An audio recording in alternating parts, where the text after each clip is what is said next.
Hey all, in addition to my normal audio commentary fare, I thought it'd be neat to do little segments here and there where I talk about the anime du jour and give my thoughts on things about them that I couldn't really fit into the normal episodes. Here's the first one on Fooly Cooly. I hope you enjoy it.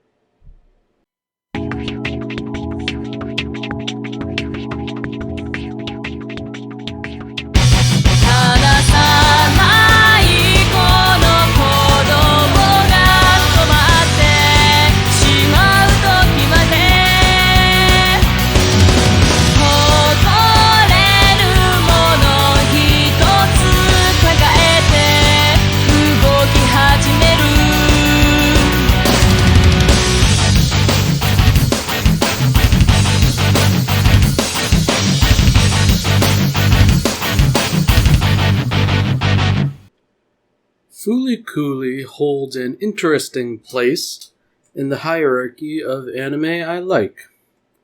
On the one hand, it's an anime that I feel deeply nostalgic about.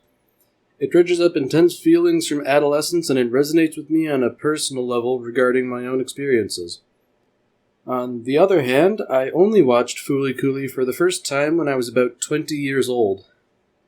I can only imagine how I would feel about Fooly Cooly if I had watched it during my formative years. I suppose this is the first great thing about Fooly Cooly. It feels to me like a missing puzzle piece in my life that always should have been there, but one that I only discovered at a later time than I should have. Sort of like when you pick up the box and find that there was a piece stuck under it the entire time. That said, I don't think Fooly Cooly is any less impactful for my lack of a history with it. Each episode has its place in the series, and I quite enjoy all of them. They all work to weave this narrative of what it means to grow up, specifically in how one relates to others. For what it's worth, I think episodes 2 and 4 are probably the best the series has to offer. Episode 2, having already established all the main characters, is now free to begin developing the characters and revealing little bits of backstory, particularly in relation to Mamimi and Naota. The crux of the episode is that both of them have a strained relationship with Naota's older brother, who remains unnamed. He went abroad to America to play baseball professionally, and in doing so, he left his brother and girlfriend behind. Curiously, for a character that never actually shows up, his absence certainly holds a lot of weight. The main way he impacts the story is that his absence has profoundly affected Naota and Mamimi, to the point where they've sort of developed their own weird, unhealthy pseudo-relationship with each other, seemingly out of convenience and because there was simply nothing better to do. At the end of the episode, the situation improves somewhat, if only because Kanti, the robot, now provides Mamimi with a figure to hang around and fawn over.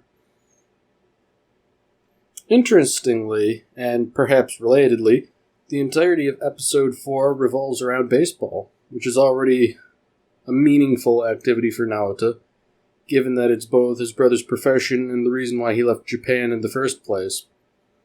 In addition to that, I think it was a deliberate choice, especially given the sort of slang association of baseball with sexual encounters. For example, reaching second base and things like that, and all the little extra semantic meanings we know it to have, despite seemingly being innocent. Early in the episode, Naota is not very good at baseball, to put it mildly. In fact, he really kind of sucks. This is contrasted by Haruko's expertise, and it results in her getting a lot of positive attention, which she sort of holds over his head. This causes all kinds of friction naturally, and given the sexual subtext that has been given to baseball and the overall adolescent themes of Fooly Cooly, it's pretty clear to me at least that this is a sort of joke about sexual experience at Naota's expense. However, things change later on, as a rogue satellite is descending towards Earth. Haruka helps Naota by extracting a Gibson Flying V from his head to use as a makeshift baseball bat. Together, they swing the bat, halt the satellite, and send it back into space before anything gets 2 destroyed. Taking at face value, this is just the ludicrous chain of events we would expect from Fooly Cooley. But looking deeper, it seems to me that this is, in a sense, the culmination of a journey through adolescence for Naruto, at least in part. Now, none of the above is meant to disparage the other 4 episodes of Fooly Cooley. In fact, all 6 episodes are quite excellent and most definitely deserve a watch. See you, Space Cowboy.